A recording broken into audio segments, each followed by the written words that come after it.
Fala galera, beleza? Aqui é o professor Lúcio e nesta videoaula, pessoal, a gente vai resolver algumas questões que envolvem porcentagem, certo? E todas essas questões que irei resolver com vocês pertencem ao Enem. Então você aí que está estudando para o Enem, fica aí que essa videoaula vai ser muito importante para você, tenho certeza. Então, vamos lá, simbora! Pois bem, questão 1 diz assim, ó, o contribuinte que vende mais de R$ 20.000 de ações em bolsa de valores em um mês deverá pagar imposto de renda. Então, só nessa frase aqui, ó, já tem uma informação muito valiosa, certo? O contribuinte só vai, ó, pagar imposto de renda se, né, a sua venda, né, em ações na bolsa de valores for acima de quê? Ó? Acima de 20 mil, certo? Essa é uma informação muito importante. Aí continuando a leitura, ó, o pagamento para a Receita Federal consistirá em 15% do lucro obtido com a venda das ações. Outra informação muito valiosa aqui, ó, certo? O imposto consiste em 15% do lucro obtido com a venda. Continuando, um contribuinte que vende por 34 mil um lote de ações que custou 26 mil terá de pagar de imposto de renda à Receita Federal o valor de, aí temos aqui as opções, ó, 900, 1.200, 2.100, 3.900 e 5.100. E aí galera, como é que nós iremos resolver essa questão? Pois bem, veja só. Primeiro, ele deverá pagar imposto de renda? Sim, porque ó, o total de vendas dele, ó, foi acima de 20 mil. Ó, né? Aqui deu 34 mil, ele fez uma venda por 34 mil, né? Esse valor está acima de 20 mil. Outra coisa, quanto é que ele deve pagar de imposto? O imposto consiste em quê? Consiste, ó, na taxa de 15% em cima do lucro obtido. Ah, professor, então eu vou calcular 15% de 34 mil? Eu vou calcular 15% de 26 mil? Não, muito cuidado. Você precisa calcular, ó, 15% em cima do lucro. Se ele comprou, né, algo por 26 mil e vendeu por 34 mil, quanto de lucro ele obteve? Aqui é só calcular, né? Ó, 34 mil menos 26 mil, ele obteve de lucro 8 mil. Então, o que é que nós devemos fazer? Para sabermos o valor do imposto que ele vai pagar à Receita Federal, devemos calcular 15% de quem? De 8 mil. Então, ficou fácil. Ó. Calculando, então, 15% de 8 mil, nós teremos, né, ó, você já sabe como fazer isso aqui, 15% é 0,15, então ficará 0,15 vezes 8 mil, que vai dar o que? Vai dar 1.200, tá certo, galera? Tá bem simplesinha, questão fácil, né? Um nível fácil do Enem. A opção correta aqui no caso é o item B. Tranquilo? Ficou de boa? Então vamos seguir em frente. Simbora, vamos para a questão 2. Vamos lá. Um fornecedor vendia caixas de leite a um supermercado por R$ 1,50 a unidade. O supermercado costumava comprar 3.000 caixas de leite por mês desse fornecedor. Uma forte seca ocorrida na região onde o leite é produzido forçou o fornecedor a encarecer o preço de venda em 40%. O supermercado decidiu então cortar em 20% a compra mensal dessas caixas de leite. Após essas mudanças, o fornecedor verificou que sua receita, aquilo que ele arrecadou, né, aquilo que ele ganhou, nas vendas ao supermercado tinha aumentado. O aumento da receita nas vendas do fornecedor em reais foi de quanto? Então, galera, como é que nós iremos resolver essa questão? Vamos aqui pegar as informações que nos interessam. Primeiro, quanto custava a caixa de leite antes da seca? 1,50. vamos anotar aqui, ó. O preço da caixa de leite antes da seca, eu representei aqui por PA, é igual a 1,50. Outra informação, quantas caixas de leite o supermercado comprava antes da seca? 3.000, né? Então tá aqui, ó. Quantidade de caixas de leite compradas antes da seca é igual a 3.000. Com essas duas informações aqui, eu te pergunto, quanto era a receita, né, do fornecedor antes da seca? Quanto é que ele apurava? Quanto é que ele ganhava com a venda, né, dessas 3.000 caixas de leite para esse supermercado? Você há de concordar que ele ganhava o quê? 4.500, né? Se multiplicar aqui 1,50 por 3.000, vou obter 4.500. Beleza. Essa era a receita inicial. Só que a gente está vendo aqui no enunciado que ocorreram algumas mudanças e tal. Ele quer saber então qual foi o aumento da receita desse fornecedor. Então vamos aqui, vamos ver aqui o que a gente pode fazer. Uma pergunta que deve ser respondida: quanto passou a custar o preço da caixa de leite após esse aumento de 40%? Como é que nós podemos fazer esse cálculo? Uma maneira de fazer isso, ó, aqui, ó, o preço da caixa de leite depois da seca, podemos calcular dessa maneira, né? Ó, o valor do acréscimo, o valor que a gente obter aqui, ó, soma com o valor inicial. Então, bora lá. 40% de 1,50 é a mesma coisa que 0,40 vezes 1,50. Isso vai dar 0,60, 60 centavos. Somo com o preço inicial, que era 1,50, certo? E aí eu vou ter o que? 2,10. Então, o preço da caixa de leite, depois desse aumento de 40%, passou a valer quanto? Passou a valer 2,10. Tranquilo aí? Bom, outra pergunta que deve ser respondida é: quantas caixas de leite o supermercado passou a comprar depois que ocorreu a seca? Porque aqui diz, ó, que ele cortou a compra em 20%. E aí, como é que a gente resolve essa pergunta? Como é que a gente responde essa pergunta? Uma maneira de fazer isso, ó, é você calcular primeiro o valor do corte, que representa 20% de 3.000, e depois subtrair do próprio 3.000, certo? Então, bora lá, ó.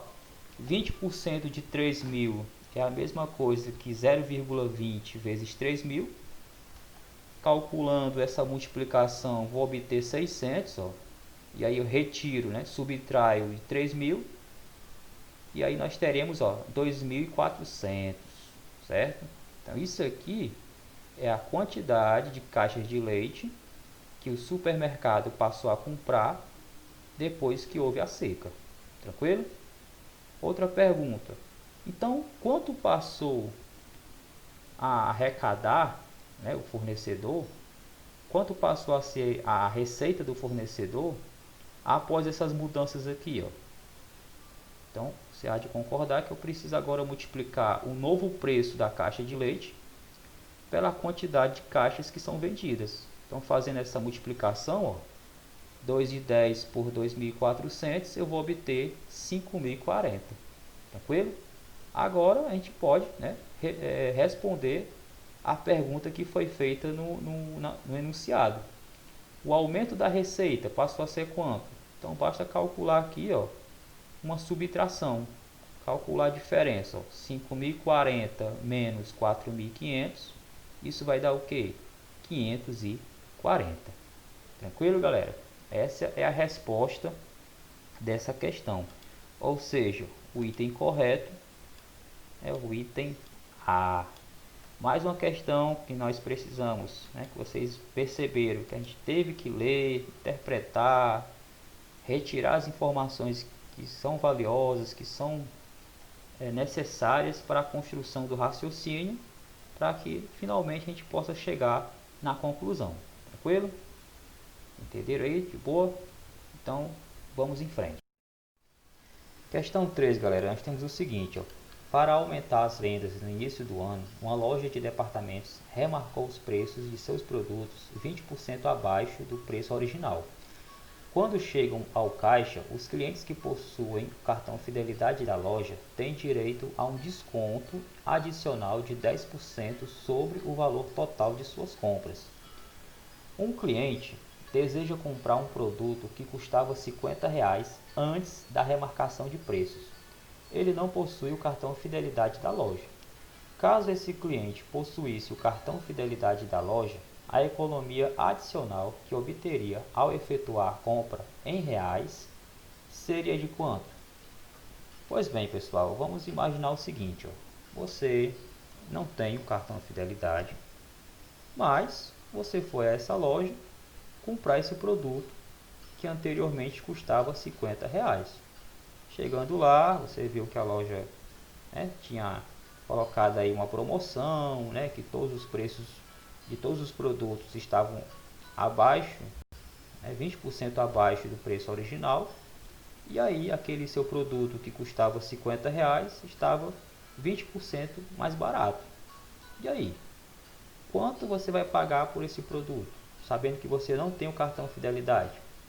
Nesse caso, nós temos um cálculo de desconto, Aí, o preço que você vai pagar pelo produto vai ser uma maneira de você calcular. Você primeiro calcular 20% de 50 e o valor que você obter aqui, você retira, você subtrai do preço original. Então a gente vai ter o seguinte, 20% de 50 é 10, e aí você retira, você subtrai do 50, que é o valor original. 50 menos 10, então você vai ter 40, certo? Então nesse primeiro caso, que você não tem o cartão Fidelidade, você vai pagar pelo produto R$ 40. Bacana? Tranquilo, Agora imagine outra situação, outra hipótese. Você tem o cartão Fidelidade.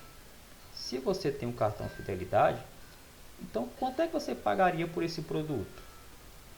Vamos imaginar aqui, você chegou lá no caixa, está lá com seu produto, que no caso está custando R$ 40, e o atendente fala, você vai ganhar mais 10% de desconto, certo? A partir dessa informação, quanto você pagará por esse produto? Novamente, nós temos uma situação que envolve um cálculo de desconto. Então você tem o seguinte, o preço do produto, sendo que você tem o cartão Fidelidade, uma maneira de você calcular, está aqui, 40, que é o preço do produto já com 20% de desconto, menos 10% de desconto em cima de 40.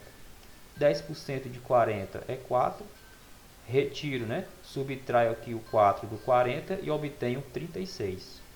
Então, nesse segundo caso aqui, se você tiver o cartão Fidelidade, você vai pagar R$ 36 pelo produto. Beleza? Agora dá para responder a pergunta, Ele quer saber qual é a economia que você vai obter, se o cliente tal tivesse o cartão Fidelidade. Bem simples, basta agora calcular aqui, a diferença. 40 menos 36, a economia vai ser então de R$ 4, Vai ser de R$ 4, tranquilo? É uma questão bem simples, nível fácil, apesar do enunciado ser extenso, você viu que a interpretação é bem simples, tranquilo? Então, vamos lá, continuar. Questão 4, pessoal, diz assim, devido ao não cumprimento das metas definidas para a campanha de vacinação contra a gripe comum e o vírus H1N1 em um ano, o Ministério da Saúde anunciou a prorrogação da campanha por mais uma semana. A tabela, essa aqui, apresenta as quantidades de pessoas vacinadas dentre os 5 grupos de risco até a data de início da prorrogação da campanha. Então perceba que essa questão apresenta aqui uma tabelinha, bem interessante. Temos aqui os 5 grupos de risco, são crianças, profissionais de saúde, gestantes, indígenas e idosos. Aí temos aqui a população correspondente a cada grupo, a quantidade de pessoas que foram vacinadas correspondentes a cada grupo e suas porcentagens. Aí aqui pergunta, ó, qual é a porcentagem do total de pessoas desses grupos de risco já vacinadas? E aí, galera, o que é que a gente precisa fazer aqui, ó?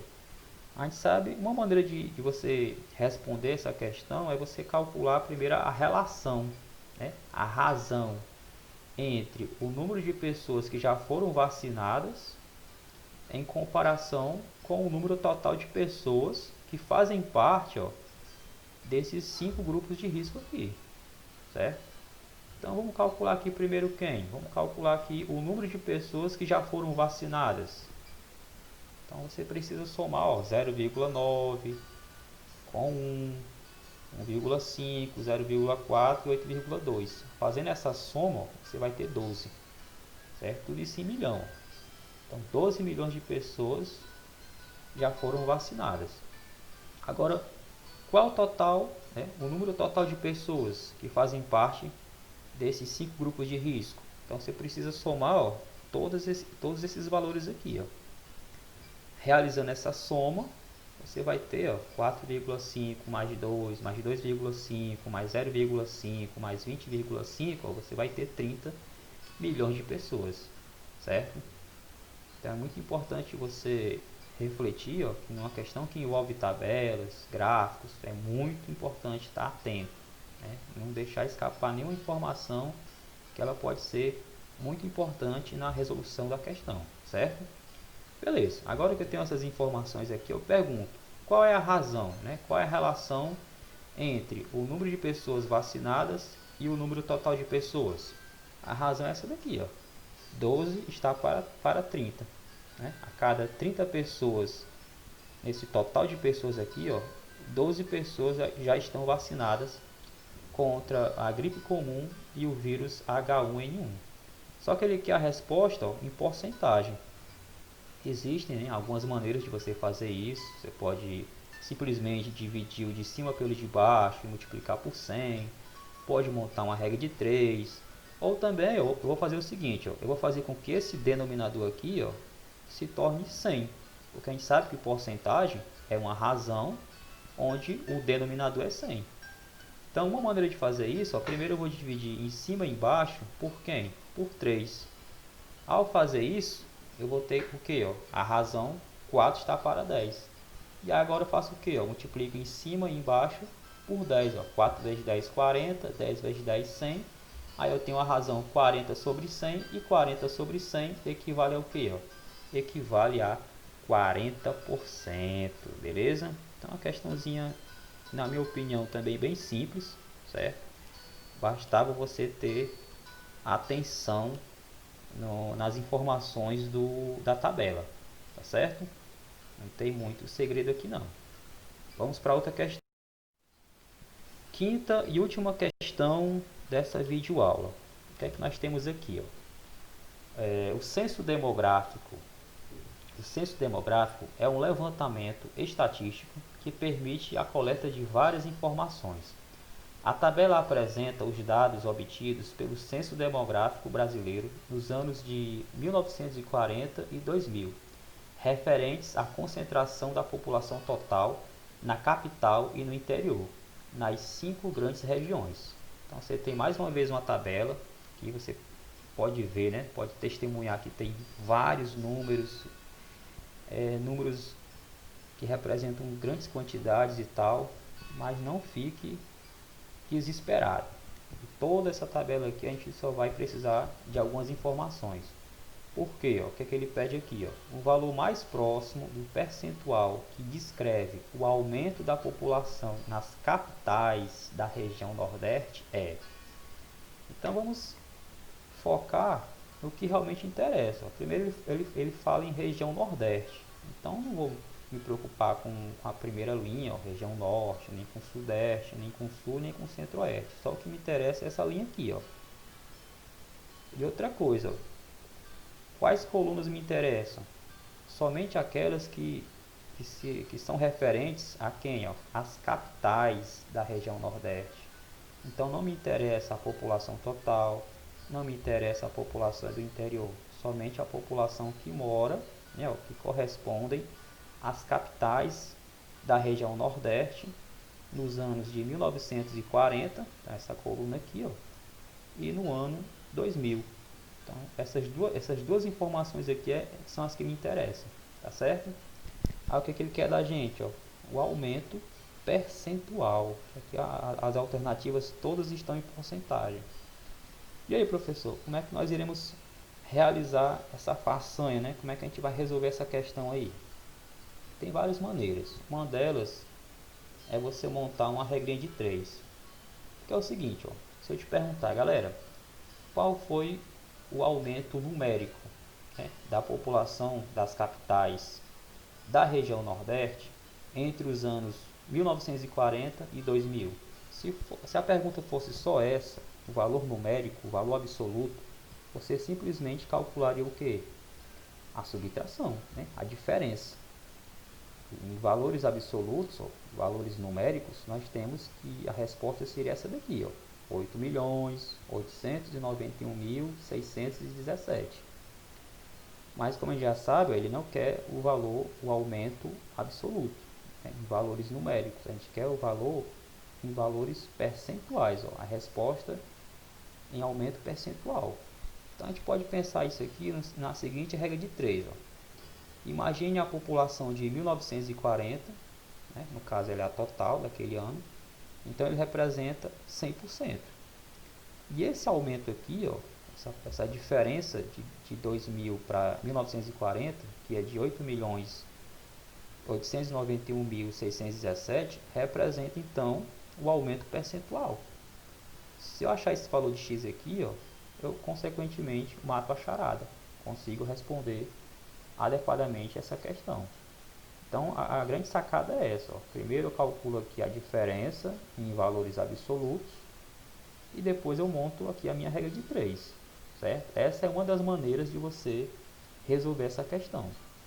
Então vamos lá, ó. Resolvendo aqui a regra de 3, né, ó, fazendo aqui o cruz credo, produto dos meios igual dos extremos, eu tenho isso daqui agora, ó, certo? E esse valor aqui eu multipliquei pelo x, esse outro eu multipliquei pelo 100, acrescenta aqui 2 zeros após o 7. Nosso intuito agora é isolar quem? Ó? Isolar o x. Isolando o x, eu vou ter essa divisão aqui. Ó. É uma divisãozinha escrota, não? Ah, pensou isso aqui na... E a questão do Enem, ó. Lá você teria que realmente pegar no papel e caneta e realizar a divisão. Mas é isso, é o que tem, né? E realizando essa divisão, você vai obter um resultado aproximadamente 699,72%.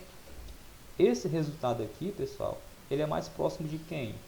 Qual é o item que possui a porcentagem mais próxima do resultado que a gente obteve aqui? Ó? Não tem como negar, né? É o item D, que é 700%. Certo? Essa é a opção correta dessa questão. Bom, galera, então é isso, né? Resolvemos aqui então 5 questões do Enem, todas elas estão relacionadas com porcentagem, e vocês viram que tem algumas que são mais simples, outras são mais chatinhas, mais complicadas, mas o intuito é esse, ler, interpretar, construir o raciocínio para que você possa chegar na conclusão, tranquilo? Então, galera, eu vou indo aqui, continuem aí seus estudos, fiquem atentos, e em breve irei divulgar outros vídeos, tá certo? Pois valeu, galera, falou!